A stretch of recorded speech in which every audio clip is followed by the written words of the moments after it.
This episode of Between Turns is brought to you by listeners like you, specifically listener A.H., who asked us to read this message. Party at the Black Cave? BYOGOO. Okay. I carbo loaded before this particular recording. Oh wow, Mm-hmm. that's a new level of professionalism. Mm-hmm.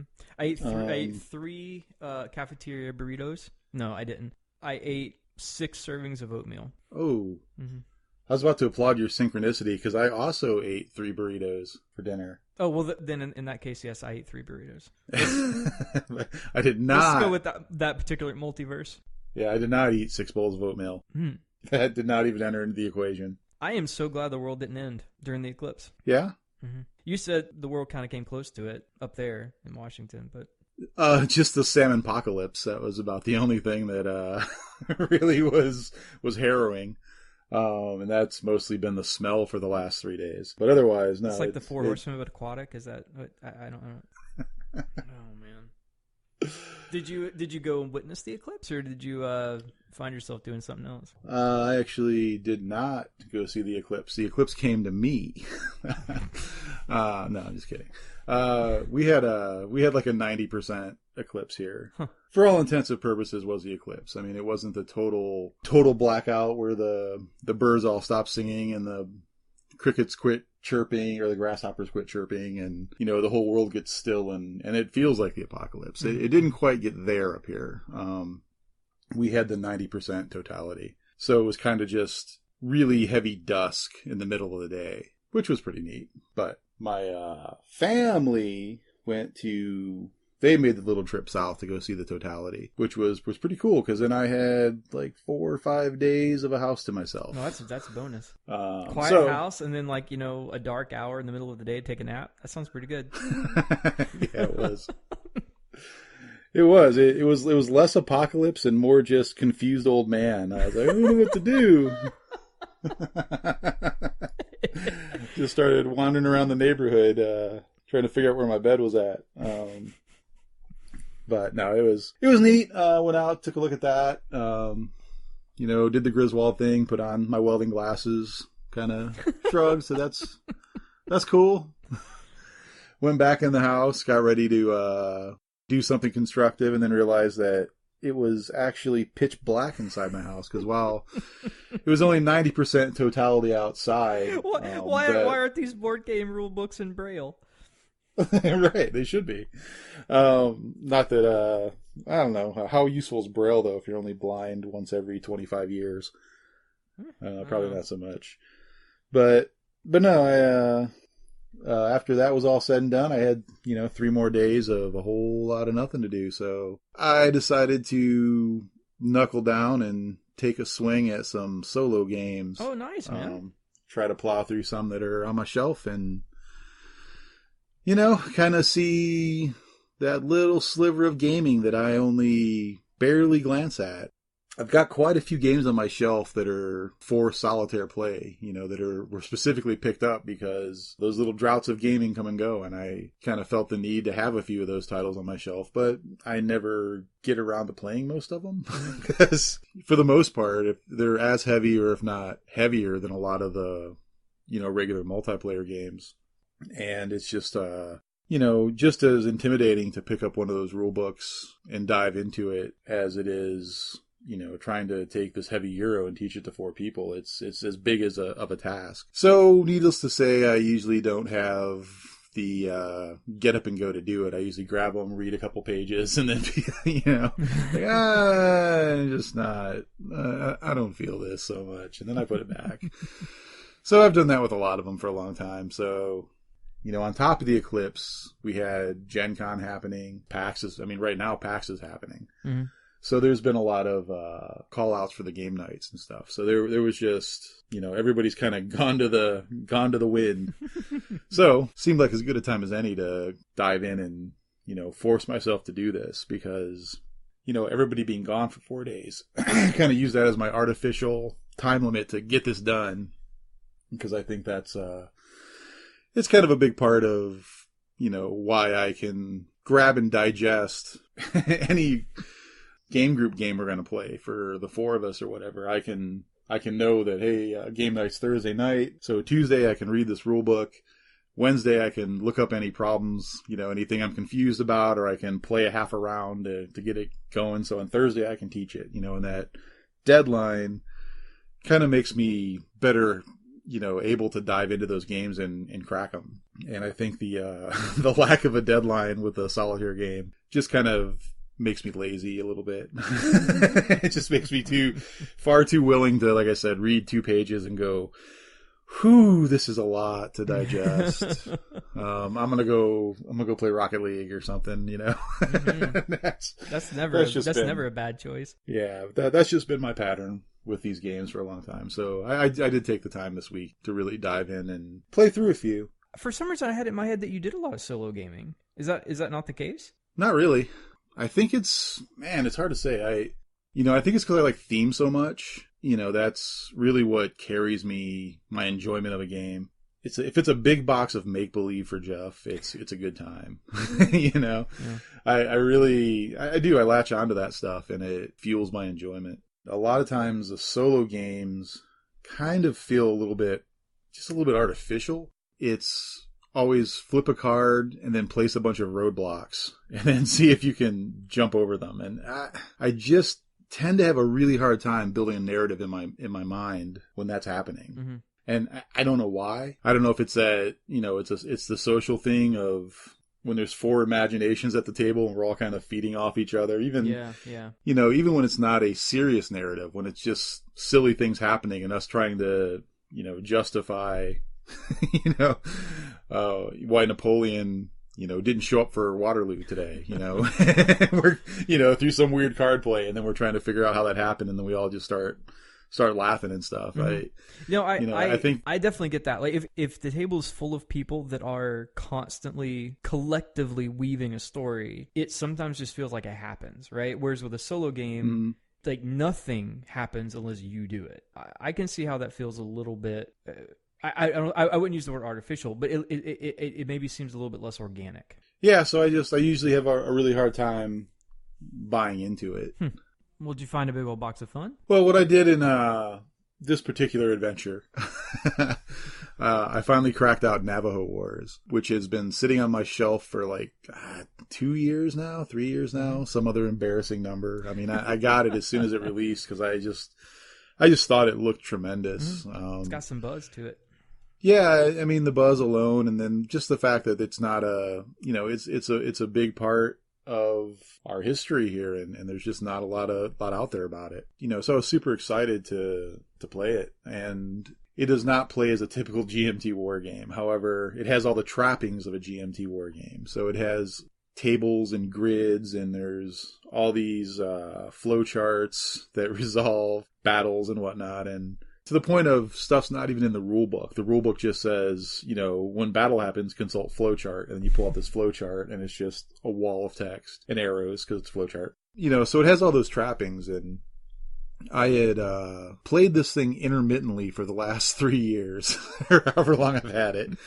And it was always the same. I mean, it was that same story. I would pull it out, read the rules, not really understand what I was reading because it's a really unique design. So it's not, reading the rule book does not give you any sense of, why you're doing things or what the net result is going to be. It's really opaque. Not a criticism. That is just, it's a complicated, it's a complex, I shouldn't say complicated, it's a complex game. So it's kind of opaque, just reading the rules unprepared, just open the book and read. So I had done that once or twice, and then I had tabled it once or twice where I would play for 2 or 3 hours on a night, and then I would either do something wrong or everything would just fall apart completely because I wasn't seeing the why of what I was doing it. So then I would put it away. And I had probably played it 3 or 4 times over the last couple of years, always that same particular kind of play. And I wasn't necessarily, like, I found parts of it that were really super cool, but I hadn't found the theme. I hadn't found the story. Like, what is this game telling me?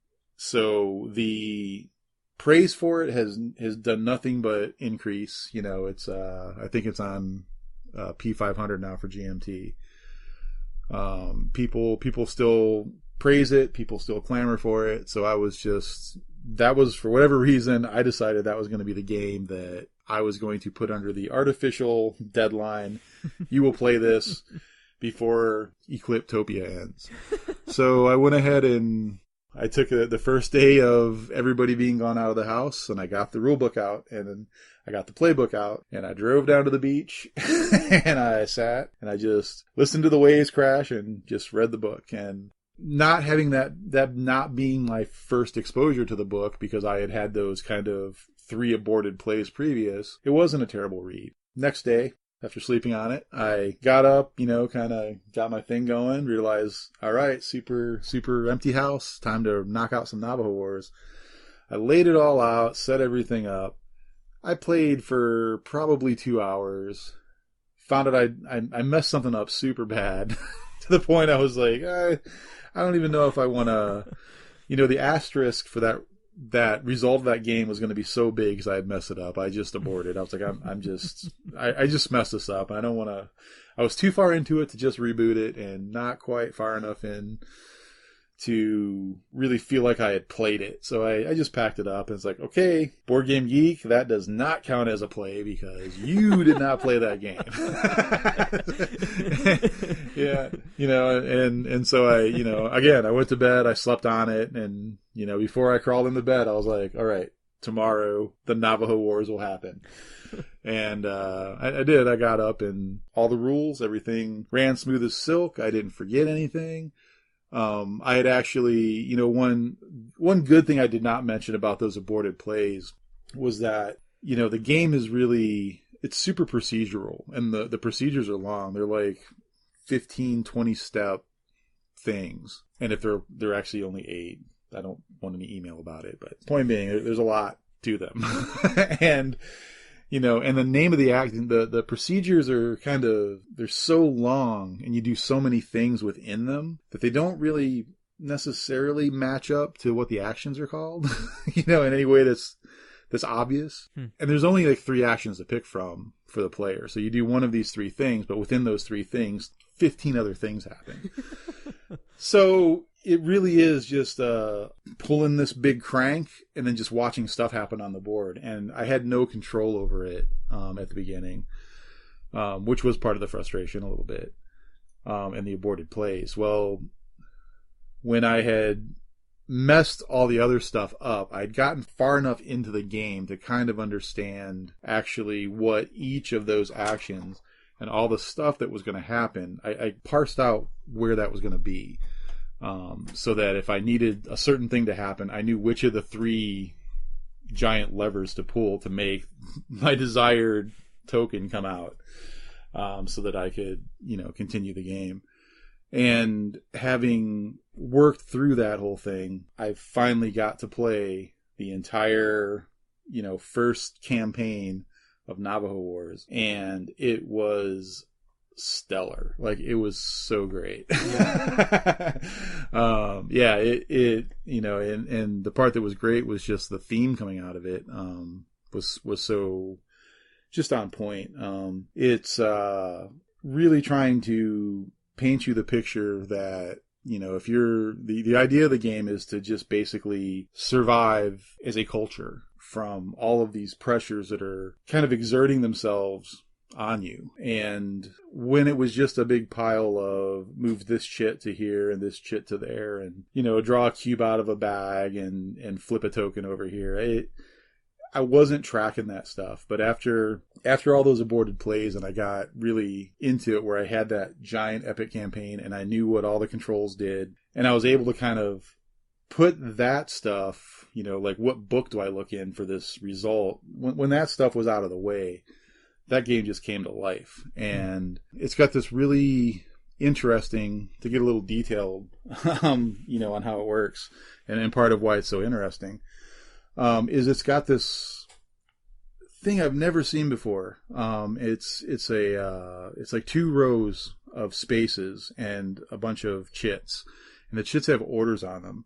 There's an active column and an inactive column. And the active column tells you what the AI is going to do to you. It'll tell you that it's going to come explore your territory, and then it's going to build a mission. And once the mission's built, then it's going to move some colonists in, and then the army is going to come round up all of the natives it can find, and capture them to make them into slaves or to send them to, a reservation or whatever whatever horrible thing is going to happen. But you have an idea of these things are going to come at me. So you can kind of start to plan. But the interesting part is these tokens are two-sided.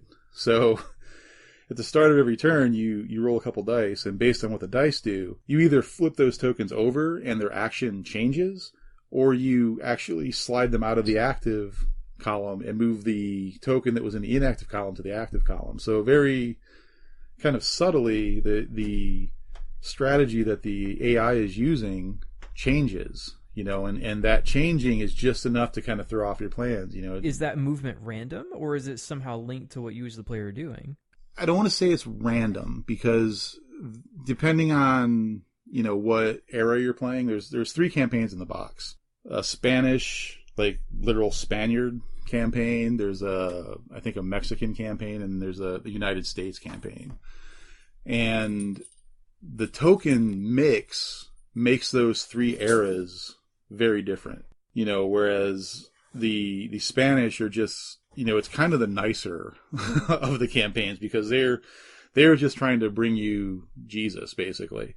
They're just coming in there and building missions and converting. The colonists come in and they push on you a little bit, but it's fairly, I don't want to say peaceful, because there's other stuff going on, but it's just not as aggressive, I guess. Whereas the American campaign, when that part of the game comes, the chit selection changes so that there's more raids and more attacks, because, the government is aggressively trying to round you up. So those tokens, they're not completely random. They're kind of weighted to make each AI, depending on which one it is, different. But there's a little bit of a randomization that happens, like I said, in the order that those things come out. And it makes it doesn't feel random, though. It feels dynamic. It feels like, and this is the master stroke, is that because the capabilities are there in front of you, and the likely order, it's just like when a player is sitting across from you in a war game, and what resources they have access to and what actions they can take, and then you can kind of piece together, well, they're probably going to do this, then this, then this, but it's a live player, so the live player can feint. And that die roll that kind of just switches the positions of 2 of those order chits, or maybe moves one build a church chit out and 1 war token back in. That little move is almost like the AI is fainting. Like, you thought I was going to do this, but I'm going to do this, and now you're unprepared. Gotcha. And it's just genius. And there's also a little bit of a rock and a hard place mechanic, which is, again, it's thematically brilliant for representing the Navajo Wars. All of those things of, like, the settlers coming, the building missions, all that stuff is pretty easy to push back on with your tribes. But every time your tribes do one of those things that kind of push it back, it makes the AI a little bit angrier, right? Oh. So when the raids happen, when they come to round up the Native Americans, the game pauses and does a little check. Well, how aggressive have the Navajo been? If the Navajo have been pushing back hard, which, feels like the thing to do, then the raid doubles or triples in strength. They're motivated to find you because you're causing a problem. So, you can't just kind of go balls to the wall and just, you doing the whack-a-mole thing. Your instinct is to whack the moles every time you see one, because, the object of this game is not to let them advance. But if you actually go through with that and you do hit everything you see, then it's almost impossible to stop the U.S. government from sending their entire military in to wipe you out because you're causing trouble. So you really gotta... Does that mechanic end up sort of being almost like a tempo thing, where it forces you as the player to kind of think about how hard you want to push or how slow you want to go? And I assume there's detriments to each. Yeah, for sure. Because, there's a detriment because all the actions are kind of exponential, So if you let them build one church, then the second church is even easier to build. And if you have 2 churches, then the third church is even easier to build. The game is kind of teaching you this kind of subtle erosion of your culture, because the Navajo had their own religion. They didn't need Christianity. But if you push back really hard on Christianity, then the soldiers come, and the soldiers are driven, because it's almost a crusade, right? If you just let the churches be, you're safe from these raids because they're really easy to avoid because they're just not, they're not into it. You can just kind of run up into the hills and they'll go away. Yeah. But as those churches get established, what it does is, I think it's called subvert or something, but there's an order in that token mix that just says all that's going to happen is for every church on the board, your culture falls. And so now, having not pushed those churches back, your culture is just eroding by the turn every time that chit triggers. And again, if you trust that the chit is only going to activate, once every 6 or 7 turns, maybe that's not such a bad thing. But the problem is the AI is dynamic, and that thing may hit and then drop to the bottom and then jump right back to the top again because of some other, situation in the game that changes the position of those tokens, because it can happen, or it can ramp up. Mm-hmm. Maybe a second subvert token will jump into the pile, and now your culture is getting hit twice a turn by all the churches on the board.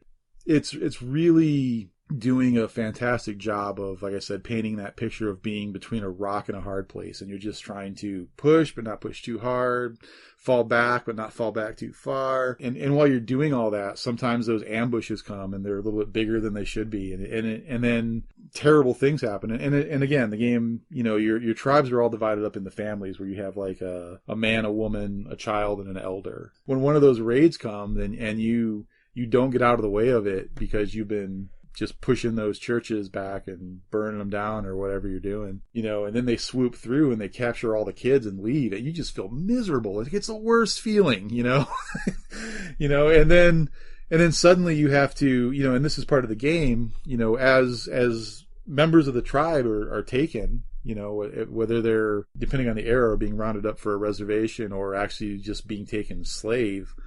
As those members of your family are disappearing, your culture just starts dropping like a brick, and so now suddenly you go from dealing with the church coming in and robbing you of your culture, and then now suddenly you look down and I have to ignore the churches, I have to ignore the raids, I have to just find a way to find a corner that's safe and just take some time to repopulate, and you have to try and go and make sure the tribe can go on. And it's really poignant and, stressful in the good way that a game like that's really nailing its theme is going to be. And it's just, I just had such an amazing time with it. And, and it wasn't a short thing. I mean, that the big game that I played to completion that was super awesome and I just fell in love with it, that game happened on day 3 of the eclipse thing, and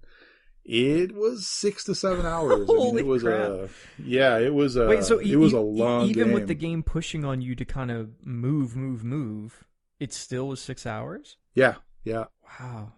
I have no doubt that playtime will shrink. I mean, I was being very deliberate, right? I was taking my time. I was really trying to figure out, okay, what's my biggest crisis? And once I established what the crisis thing was, then I was going through the different, again, procedurals to figure out, okay, this will address that. That's what I want to do, and there's some other stuff to, the game, even the game that I just presented there, it's even got some more cool little tactical things to hang on, like the order thing I was telling you about. The game works on action points like a lot of card driven games do, where you get, your card has like a event on it that says you get 4 action points or whatever. Part of what's cool about this is in this game, for the AI, the action points roll over from turn to turn to turn. So like normally in one of these style war games or whatever, you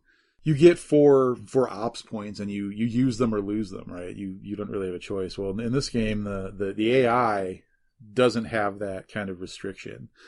And while that's good and powers up the AI, it's also something that you can manipulate. and it becomes another cool little tactical game you can play to try to make these things resolve when it's more convenient for you rather than when it's convenient for the AI. So yeah, and it was just so...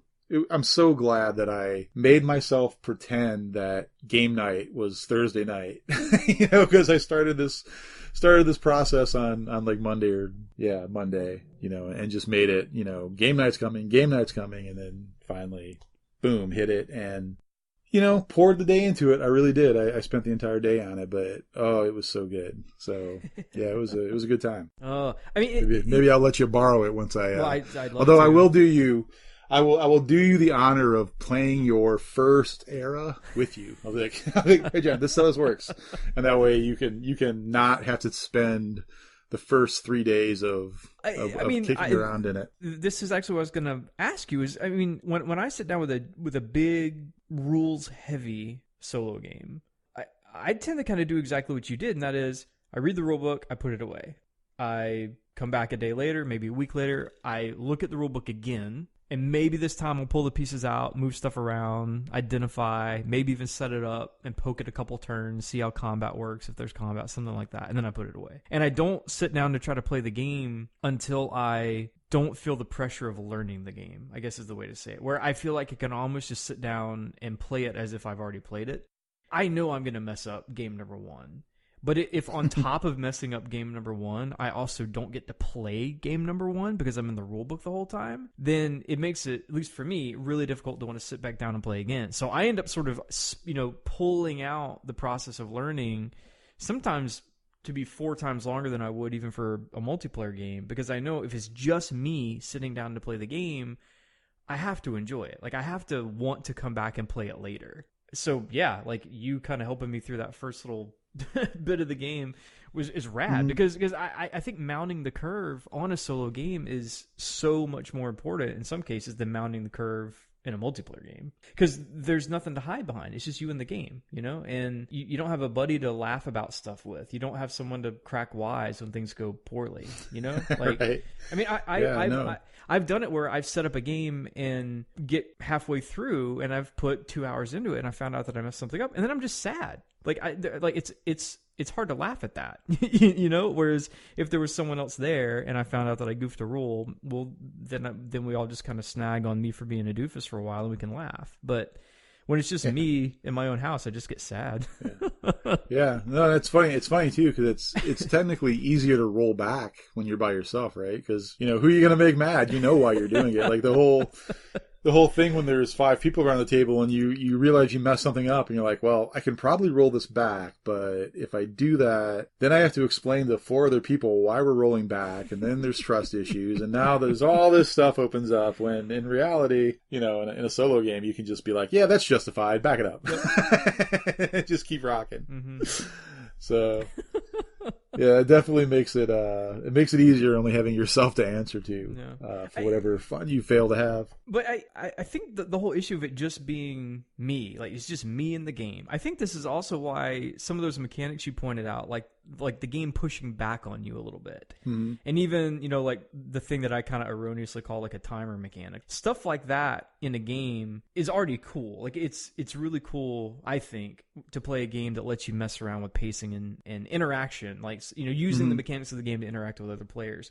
But in a solo game, I think it becomes incredibly important to really make the game sing, because again, like it's just me and the mechanics, right? And so something has to make the game come alive, even when my imagination drifts and I'm thinking about the boiler not coming on and the house is getting cold or whatever. And I messed around with this little adventure game that a buddy told me about. And it was kind of one of those like roving monsters on a table thing, almost like a D&D adventure kind of thing. Uh-huh. And he told me it was phenomenal solo. And so I tracked down a copy, threw it on the table, and gave it a go. And it ended up not being very enjoyable because there was nothing in it that forced me to move, other than me just wanting to go get the treasure. And because there were these roving monsters, I could just basically stand there for 5 turns until the monsters left the room. And then I could walk in. And I did it, and I was like, this can't be right. And so I read the rules 4 times, check the the AI that's controlling the monsters, and was like, nope, this legitimately works. It's so much more fun just to run in here, hack and slash. However, the gamer part of me says that's dumb. Right. So the math says just stand here. Which is weird, right? Because I'm usually not that person. Like, I'm usually the person at the table is like, come on, let's do something fun. And when it was just me and the mechanics, I did that thing. And so it's funny that I rely on that so heavily. But Galaxy Defenders, for example, is one that I love solo. And one of the reasons I really like it solo is that the game is flooding the board with enemies. And so attrition is not a battle that me as a player will win. Mm-hmm. And so I have to move. By having to move, I have to take risks. And by having to take risks, those interesting stories occur. And it's awesome. Like, it's rad. And it's just this one simple thing that, again, it's not a timer, but it's something that incentivizes moving and being quick. Yeah. And sometimes, at least for me, like sometimes I have to kind of build that stuff in. Like there are a handful of games that sometimes I'll play solo just because there's 1 or 2 parts of it I really like. However, despite really liking the game, there is that tendency to say, well, if I just, stall for 5 turns, this will shake itself out, or I'll get a better card draw or something like that. Because I enjoy the game so much and I want to continue to enjoy the game, and I know that I have some bad habits, right? in wanting to take the easy route out, I'll put myself on an actual timer. Again, there's no one there, it's just me, but I'll put myself on a timer, because by doing that, it ratchets up the pressure. And it makes for a better experience. But all that to say, I think it's super cool when the game sort of plays me. Yeah, it's yeah. important when it's just me in the game. It's so much more interesting than flip a card and respond to it, because so many games, that was the technology for so long for building an AI for a board game, was flip a card and do what it says, flip a card and solve the problem it presents to you, and. Mm-hmm. It really is refreshing and exciting to run into a game that doesn't rely on that. Well, the whole me and a deck of cards, I mean, that's a pretty classic solo format. Uh-huh. One of the games that sort of broke that wide open was Friday. And the reason it broke that open was because it actually did that whole thing where I'm having to evaluate and make choices in real time, and it wasn't just flip over one card and thumb up, thumb down as to my response. It was flip over 2 cards and actually make a choice, knowing that the response is going to come back and bite me. Right. And that was one of those kind of unlocks where it's the exact same format. Yeah. Fundamentally, as those other games are just me and a deck of cards, and I have to get through this deck. But instead of the difficulty just being how to deal with the randomness of the game, the difficulty was, how do I prevent myself from causing a difficulty? That's a lot more interesting. And when it's just me in the game, I can either get mad at the game because the game gave me the cards I didn't want at a time that I didn't want them, mm-hmm. or I can be mad at myself because I made a bad decision. And I think that's a better way to design a solo game, or it's not design. It's a better way to experience a solo game, that when the game goes off the rails, I should look at it and go, well, that was my fault. And instead of just thinking, well, this is the game. And just by flipping that format, it put the onus on success or failure on me as the player instead of just the randomness of the deck. And that's pretty cool. But that's that same sort of timer thing, right? Where it's about my decisions. I mean, it's really funny actually that you bring up Friday as your example there. And I agree. It's a wonderful little solo game.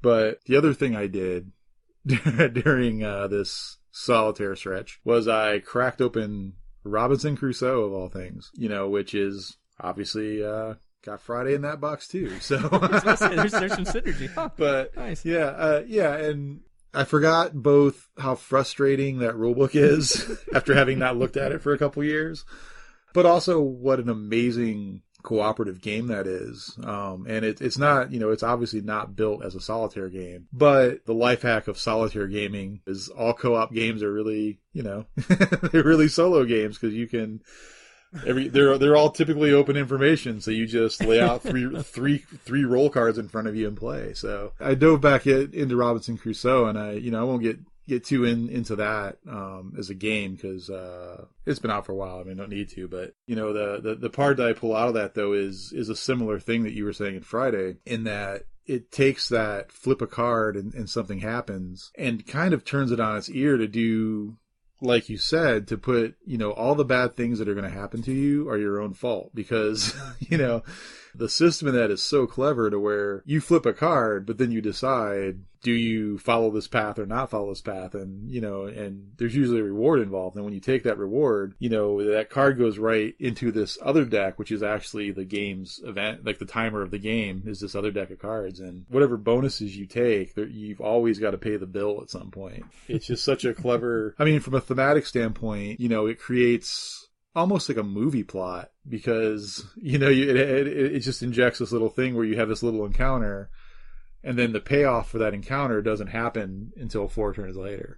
Yeah. And then when it does happen, good or bad, it's your own fault because you set it in motion when you took the, you followed that dark path that, you had a feeling there was something good down there, so you went chasing some treasure, and now a cave bear is attacking your camp. Yeah, I was about to say, and then a bear falls from the ceiling and lands on you. Yeah. So, but that again, taking that basic trope of flip a card, doing what it says, adjusting that, manipulating that, and making it into this really complex narrative. At least for a guy like me who the solo experience is lacking because of thematic immersion not being there. That sort of thing just sucks me right in. Again, when I'm playing board games, it's my Imaginarium, I do. I fully embrace the whole idea of, that being play. It's my imagination doing things that I don't get to do. That for me is what's been so hard to find in these solitaire games historically. Really? Thankfully, I've been striking some gold here of late, but yeah. On the topic of thematic solitaire games, have you ever played any of the old paragraph-driven solitaire games, like from the 70s and 80s? You just like choose your own adventure books with dice rolling in them? Yeah. Oh, yeah, sir. I played probably all of them. Oh my gosh! So the one that I own, and if you haven't played it, I'll bring it over. Is Star Smuggler. Have you played that one? I don't think so. Oh, so it is. So I've played all but X-1. Yeah. Oh, there you go. It is kind of bonkers because it is a read a line and it presents you an option and you pick and then you go to the next paragraph and you're going. However, on top of this, you're not just sort of exploring willy-nilly. You basically are Han Solo and you have a debt to pay and Jabba is coming to collect like in 1 month. Each event that you do tells you how much time passes. And if you can't pay him off, at least in part, in a month, you're dead.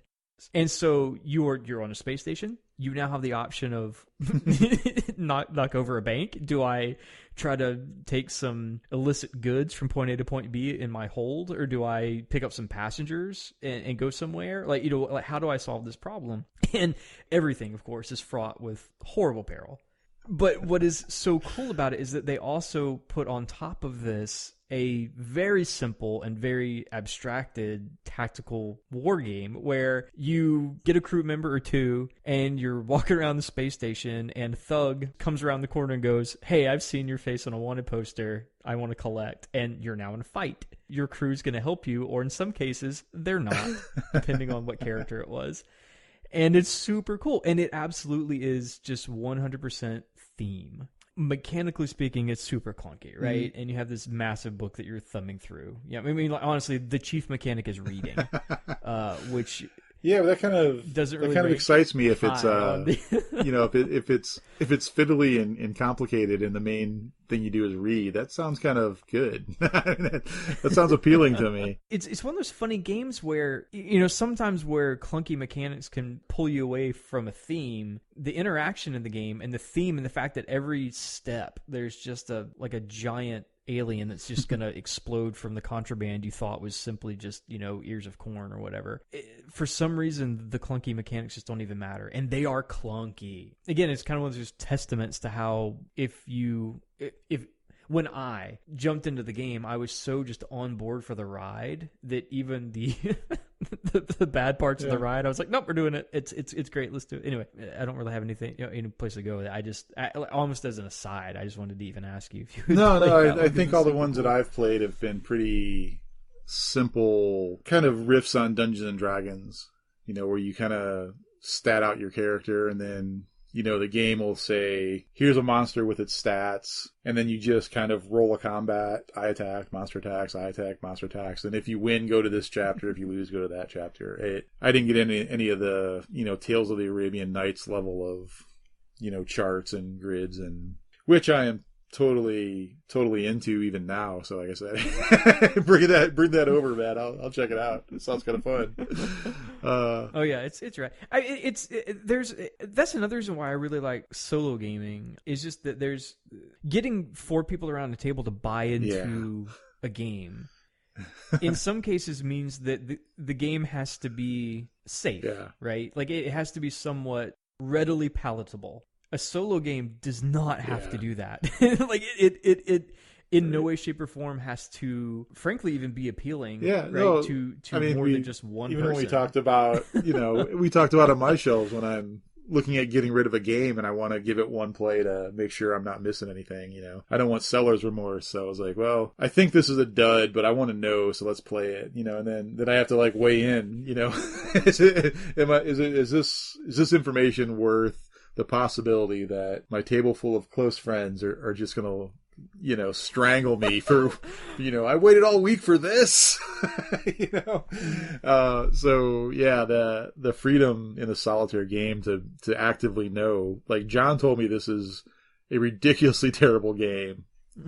I've already agreed with myself to go into it, so that's quite a burden to lift. Well, so that's. But just the bonker stuff that is available out there, this is super cool. I think that there's a benefit in solo gaming where if I look at a game and say there's like this is going to be a train wreck. However, there's something about it that appeals to me.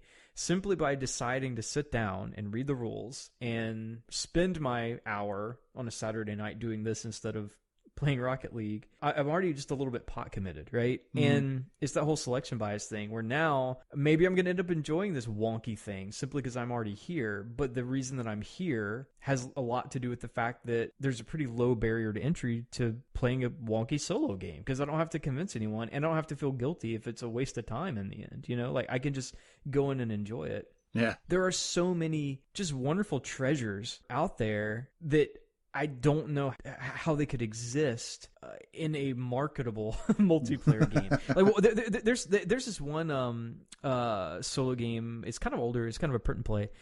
I don't remember the name off the top of my head, and I don't have it in front of me, which is a bummer. But in like middle school, I was the kid that would sit there and draw battles on my paper where like there was one army on one side and one army on the other side. And I would sit there and draw the missiles flying back and forth and then scratch out the ones that got hit, right? And then add reinforcements. And I would do that on every piece of notepaper that I had. I, as an adult, found a solo game that was that. You literally drew 2 armies on a sheet and it helped you stat them out. I mean, there was no tactics to it because nothing was moving. They were fixed on the sheet, but simply... Right. I know as I'm saying this, even my excitement is probably selling it. And if it is selling it, it's overselling it. I can tell you. But it simply was something that in my own head was like, this could be fun if it's fun. And so I did it, and I giggled, and I had a great time, and I've never played it again. I put it away, and that was forever ago. But it's just this little fuzzy, warm memory that oh, this was out there, and I got to do it. That wouldn't have happened in a multiplayer game because how in the world could I have convinced 4 people around the table? Okay, right. Hey, okay, hear me out. This is what we're gonna do. I mean, it's already a hard enough sell sometimes to play a very in some cases safe game. Just because of time commitment or a length commitment, or maybe there's this one difficult rule or any number of things. I mean, we've talked about how sometimes it's really hard to convince people to play a game, and because of that, we put all these stresses on like, okay, it has to be perfect. Like I said, solo games, it just goes away, and that's where all that fun exploration in terms of mechanics can come in. And gosh, I'm starting to think about all the weird ones I played. There's one that's out there. I promise I'm not going to sit here and just gloat about things that people should never play. But there's one that's out there that's actually pretty well regarded called Pocket Civ. Here's the elevator pitch, and I think this is going to hook you. And it is basically the print and play Civilization version of Dwarf Fortress. Oh, I'm hooked. It's basically a god game. You are controlling a civ. It is so weird and so cool and so incredibly hard to convince myself to sit down and play. but what I do, again, because it's so wonky, right? And it's just super cool. I mean, you sit down with a whiteboard and you just start drawing shapes, and you're like, okay, here we are.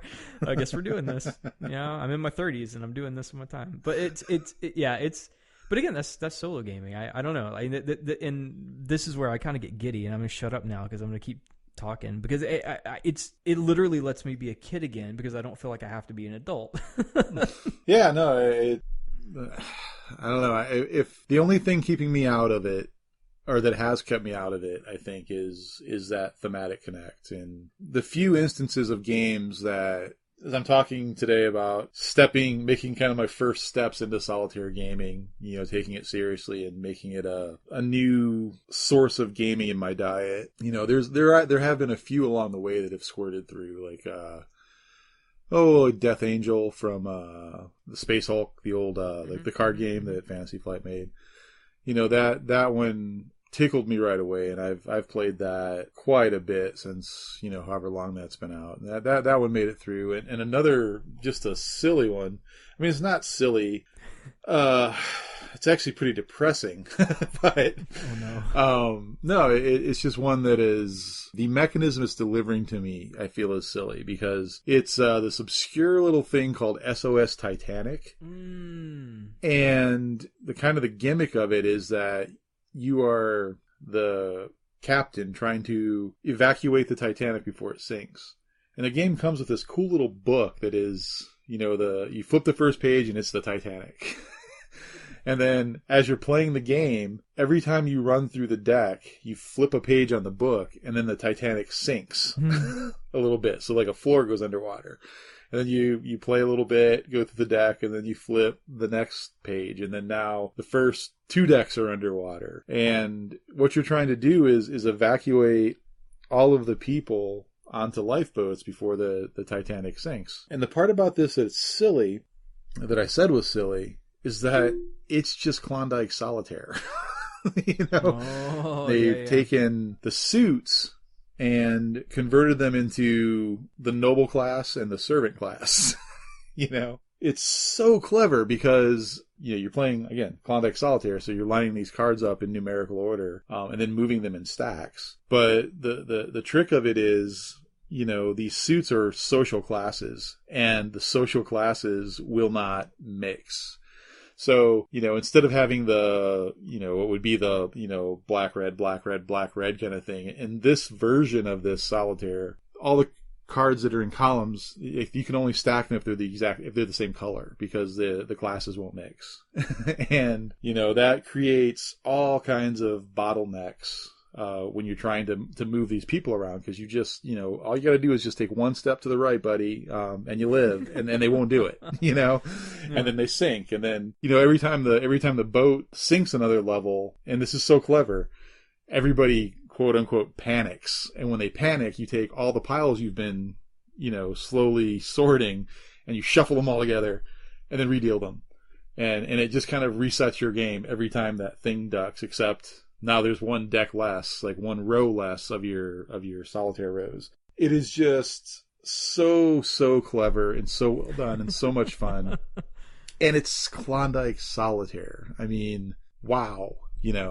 What I don't know what else I can say about a really, really good theme sucking me into a solitaire game, more than I can say someone has used that and made solitaire one of my favorite games on my shelves. It's really, really, really neat. In that case, it was the interaction of the mechanic and the theme, right, that kind of sucked you in and augmented the theme. Do you think that it's possible for you to just be sucked in by your interaction, even with a mechanic? Yeah, maybe. And that sort of to create its own little story, and almost like you have a little friend there? Yeah, no, it might be. I play other games that I don't really care about the theme, just because I really enjoy a mechanic. But it's a perfect storm if those are both there, for sure. Oh yeah. Well, the thing that I kind of specifically am thinking about is we privately, right, have talked so much about, like, the story a game tells and the importance of interacting with that and being drawn into it. And you've talked a lot about the immersion and the theme and everything, but I know for me, one of the things that I have been surprised by in solo games, and that has actually changed the way that I've played solo games, is when a game comes to life. And I don't mean that as in I was playing a mechanical game and then suddenly I paid attention to the story that the designer was trying to present. What I mean is the designer made a game. That game is played by me. However, something happens that makes the game much more interactive, or sometimes tells even a different story than what I was trying to experience based on what was on the menu for playing this game. When that happens, it's such a beautiful and personal and just unbelievably rewarding experience. Like it's similar to kind of talking about the low barrier to entry into playing a really wonky game when it's just me at the table. When it's just me at the table and something like that starts to happen, even if I'm dead wrong, like even if I'm just having some sort of hallucination and the game isn't doing any of this and I just think it is, there's no one there to break me out of it, and I can just fall head first into this fever dream that the game is trying to tell me something profound. And it's great, right? And it's so awesome. And it's so silly, but at the same time, I wouldn't trade those experiences for much at all. And honestly, like, this is one of the reasons why I am head over heels in love with Torby's games in the Oniverse. I always kind of have a bit of mixed feelings when I talk about those games, because I understand some of the disconnect people have with those games, where they can't necessarily get into the theme because it is a bit esoteric to be talking about dreamscapes that somehow are alive, you know, or I personally love it and I find it fascinating, but I can understand how someone is disconnected by that. But for me, what made those games so amazingly, unbelievably cool are how those games have come to life. Like, the only session report I've ever written on BGG was actually my first playthrough of Onirum. And I'm not going to read it word for word. Well, I'm going to go read it after we're done. Well, yeah, you should. But essentially, what has happened with those games for me, and it actually is kind of all of them that I've played, is that I almost like I have this little side conversation going on with the game now. I get what the game is doing mechanically, and I actually really like what he's done with his mechanical explorations. And there's a really great podcast episode that isn't ours, where he talks about all this stuff that people should go chase down, because he is a phenomenal person to listen to. He's so eloquent, but what he's exploring mechanically, I think, is cool, and the way he's going about it is pretty nifty as well. I mean, like, but without a doubt, every single time I play one of those games, I start playing it, I'm halfway in the game, and I go, I got this. I've solved the puzzle. I know what's going to happen. However, I know that, like, 1 out of every 5 games that I play in that universe, the game lets me go, yeah, you're real smart, dude. You got it. You have me all figured out. By the way, you're not going to win this one. And the way in which I end up losing when I lose is so cool. And I'm constantly surprised at all of the little problems that I never thought I could experience, that suddenly I experience just because I keep playing the games. It really is like a friend who I've known for years, who I've heard all the same stories 30 times, and then one day they tell me a story I've never heard that should have been the first story I ever heard. You know, it's like, why were you sitting on that one? That's the amazing story, you know? And they keep on doing that. They have literally taken a little life unto themselves because they keep surprising me. And it's fascinating. Oh, we can't stop the podcast here. This is Backcountry.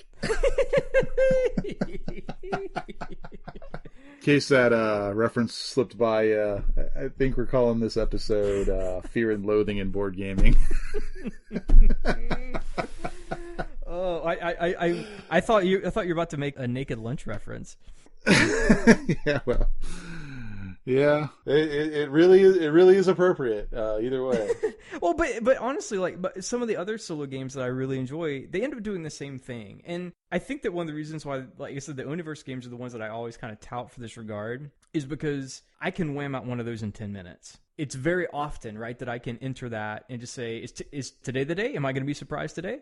if I'm not, whatever, I lost 10 minutes, it's not a big deal. Whereas some of the other games that have done it to me, maybe it takes 3 hours to play them. So when I don't get that surprise, it's like, oh, come on, man. Like, I was here. We were doing this together. Where were you? And even those negative surprises are more like punishments. They're not, it's probably harder to see the good in them when you've invested 3 hours and then the game, rips it away from you. Then, well, yeah, when you get in that little 10-minute, that little 10-minute interlude makes it easier to swallow the misfortune when it's only 10 minutes that have been spent. But yeah, so like I said, like I at least for me, sometimes what ends up being the interactive part of the game. And I would even call it a thematic thing, right? Like I would, again, I haven't really thought this through to make some sort of a grand thesis on it, but I think that the purpose of a theme, right, is to draw us in and have us see past the mechanics and have us think that we're doing more than just pushing and pulling levers, and that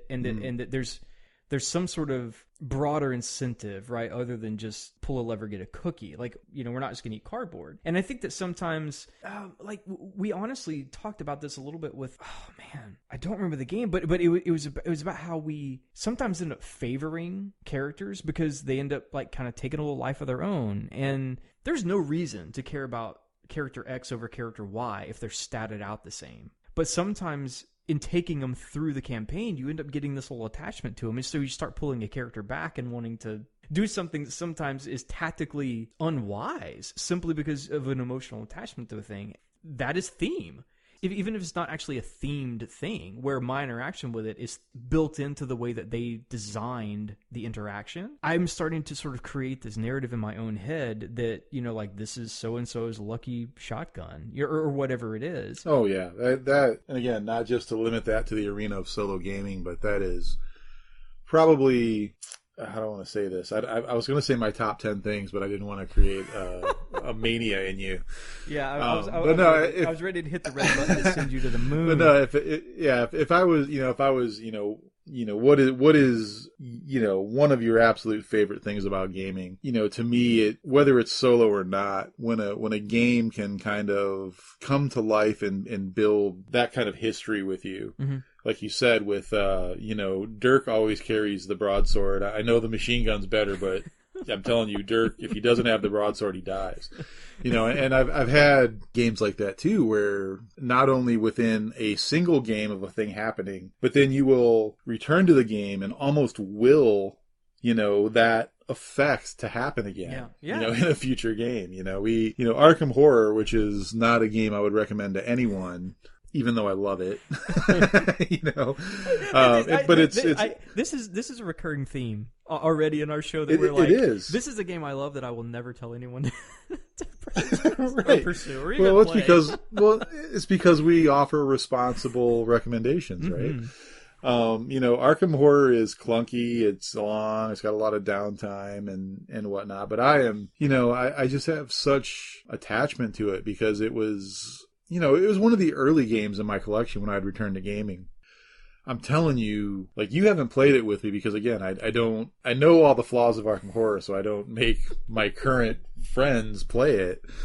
But had you played my game, you would have realized very quickly that I do not know if it's true of all Arkham Horror games, but my Arkham Horror game has sentience, and it is intelligent, and it will hunt you. And, we have recurring characters. Like, it's to the point where we'll play one game where a friend of mine will go to the Black Cave, fully equipped to go to the Black Cave, got everything he needs to have a good time at the Black Cave, and then we'll just die. and then 3 games later, we will have avoided the Black Cave for the next 2 games because nothing good happens at the Black Cave, and we just will not go there. And then the 4th game will force us to go to the Black Cave. So then we reluctantly creep into the Black Cave and we flip the encounter card for the Black Cave. And what does it say? It says you find a skeleton laying on the floor. And it's like, that's the guy that died 2 games ago. He's still there. Nothing good happens at the Black Cave. And then sure enough, some disaster will befall the person that walked into the Black Cave 4 games later. And and to this day, anyone who's played my copy of Arkham Horror with me, they will bend over backwards not to go to the Black Cave.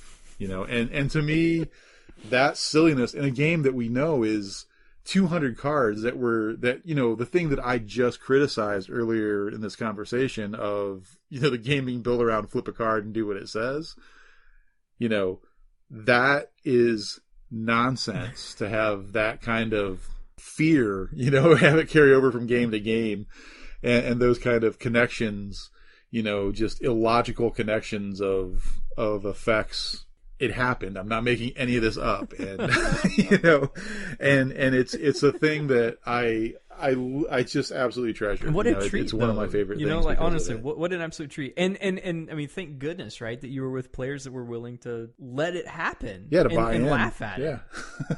And like I said, like I think this is why I champion solo gaming, not as some sort of codified, there's one way to do it, there are these 15 games you need to care about or anything like that. Like it's just the concept of sitting down with a game and meeting it halfway just for the duration of the game. I think that ultimately, because all the social stuff is stripped away, all of the interaction with other people, the dependency on the other people to sort of buoy the game when I'm having a crunchy turn, with all that away, it's just me in the game. Either I give into it and I have tons of fun and it's super cathartic for me personally, or none of that happens and it's not fun and I have no one to blame but myself. When that happens, it's one of those like, wow, this is super educational. And I'm so glad that I just learned that this one thing that's a part of gaming as a larger concept that I just experienced isn't something I enjoy. And I'm comfortable in saying that because I did the science. There was no outside influence. This was a controlled scenario, and here I am, you know, and both things are incredibly valuable. But I always hope, not even hope, like I would even say that, like, with enough time, just coming back again and again and again and again, willfully to a game by oneself, like eventually the game is going to take that life of its own. And even if it's not like the cards talking to you, you know, the way they do with me, at some point, even the most alpha of alpha gamers, like the most like math crunching alpha gamer, is going to end up doing something very cathartic because it's just them in the game. And that is awesome, and just in a hobby that sometimes can be so much about strategy and tactics and best decisions, it's so nice to really focus on the other half, which is just experience and fun.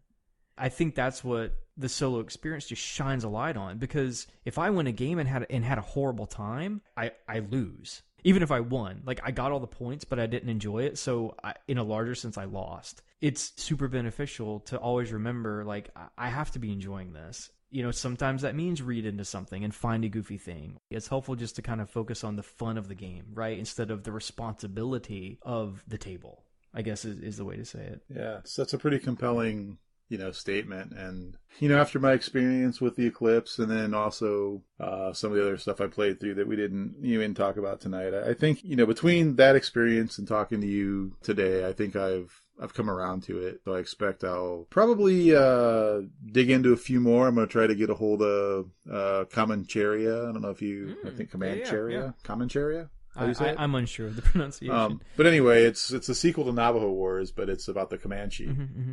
So I'm super excited to try that. You know, I'm going to play through the rest of my solitaire shelf of shame again. And, you know, I think where this takes us is you can gather up your belongings, leave your keys at the door. Unfortunately, I don't think I will require your services at game night anymore. Please do not share this with your fellow table mates, and, you know, until I'm able to talk to them personally as well. I don't want any hurt feelings. Yeah. It's probably wise. Well, you know, I mean, you know, you don't really need friends when your games are coming alive and talking to you. So. Right. Alternatively, we can call this episode John's Naked Lunch. Oh, it raises so many questions.